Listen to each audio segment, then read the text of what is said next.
Hey guys, I want to talk about pay rises in general at the company. So let's go through a couple of things. Within the first, for example, 3 to 9 months potentially within the business, there might not be pay rises because you're new and there's certain things that just need time to be demonstrated. So an example is loyalty. I don't know if people will stick around after 6 months.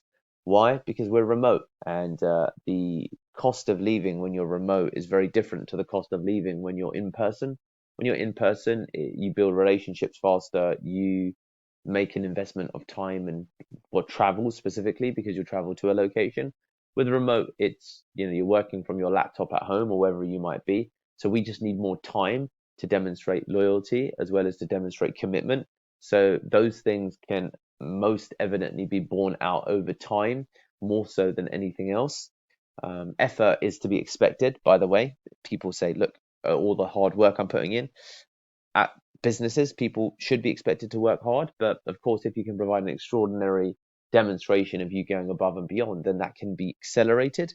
But generally speaking, we have, for example, a 9 to 18 month internship that's got a structured pay incentive. And then at the end of that, depending upon what happens and your ability to go part time or full time, you can then, for example, negotiate. So, what are some considerations to negotiate? We're a small company, so you really need to think about if you want, for example, more money, what is the additional value you'll bring to the role? And are you so confident in being able to demonstrate that value or being able to bring that value rather? You can demonstrate that value for up to 60 days before the pay rise is given and then demonstrate that look at the additional value I provided.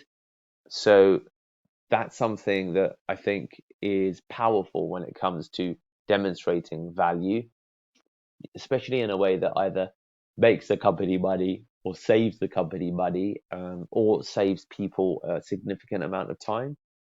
So they're the three things, okay? Or creates more time, which is the same thing because you have to save time to make time. But if you're going from part time to full time, then it's a case of more hours, and that can have a factor. But nonetheless, you still need to demonstrate value, and to be able to do that, you need some key performance indicators. So figure out what those key performance indicators are. Make sure that you have them prior to the pay rise, because if you're just going to set a new baseline, the question will be, well, maybe this is ordinary. Maybe we're lowballing the baseline, but working out what you ordinarily produce is important. Now that's the Pearl Lemon way. I think it's a good way in general as a life skill because you want to be able to go to people and say, look, Mr. Person, look at the value that I'm driving. Here's the additional value that I can drive. I'm so confident that I can drive it that if I do drive it, will you be able to give me, for example, X pay rise? And of course, there'll be negotiations around that. Not always. It might be a straight definitely, but it's a very powerful way to leverage. Ultimately, it's a powerful way to think about the mutual end game, which is you want more income, the company wants more success. So combining those two together is the best way to do it. Now, this is much more entrepreneurially led, which I think is powerful because it'll help you no matter where you end up in life, whether it's leaving Pearl Lemon upon seeing this video, or leaving Pearl Lemon in years from now, or sticking with Pearl Lemon through the duration of your career, that's something you need to kind of demonstrate.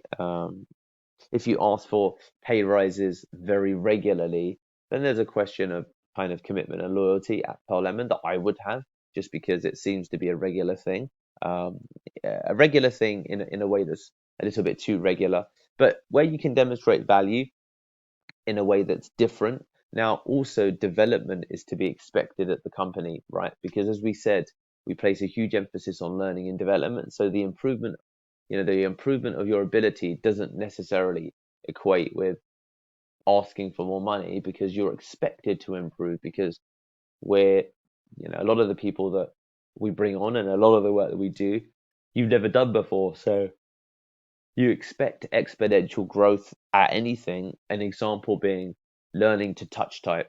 If you begin with manually typing, like using just your forefinger, and then over the period of a month, you learn to touch type with Pearl Lemon training on Pearl Lemon time, then asking for a pay rise because you say, hey, look at this new skill I've got, touch typing. This means I can produce XYZ result. You need to still be able to demonstrate that this was not an expected part of my trajectory. I can now also do XYZ. It will just help in your favor. It may be the case that if that happens, you'll get given a pay rise anyway, but it's much safer to think about what are the KPIs I can set? How do they relate to the end goals of the company? How do they still fulfill my personal goals? How can I demonstrate that?